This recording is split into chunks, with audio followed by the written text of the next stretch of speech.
Contrairement à la dispo, l'orientation est toujours clôturée manuellement.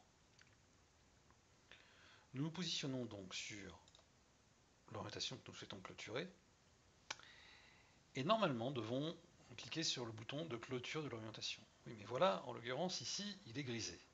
Il est grisé tout simplement parce qu'il vous est interdit de clôturer une orientation tant que celle-ci n'est pas renseignée. Par exemple, nous allons faire en sorte de renseigner cette orientation en indiquant que le GHL a refusé l'usager. À partir du moment où il y a une réponse qui est un refus, eh bien, nous allons pouvoir clôturer l'orientation.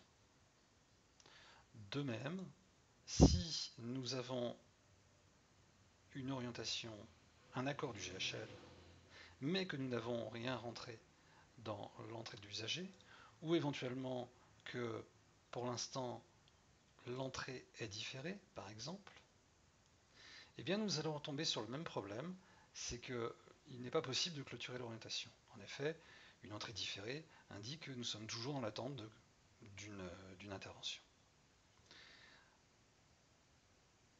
Je modifie l'orientation, j'indique que l'usager est arrivé, et à ce moment-là, effectivement, il est possible de clôturer l'orientation.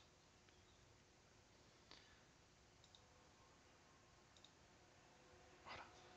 L'orientation clôturée est indiquée en rouge pendant toute la journée.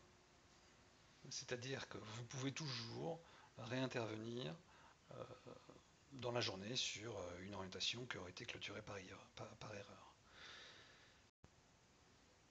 Nous pouvons par exemple déclôturer l'orientation pour avoir à nouveau accès à celle-ci.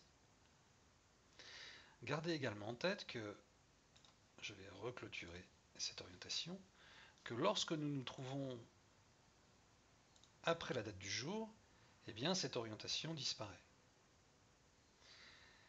Tant que l'orientation n'a pas été clôturée, elle apparaîtra sur l'ensemble de votre liste d'orientations en attente.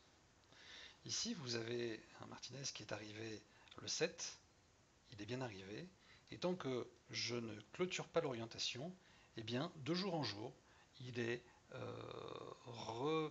reproposé dans les orientations en attente.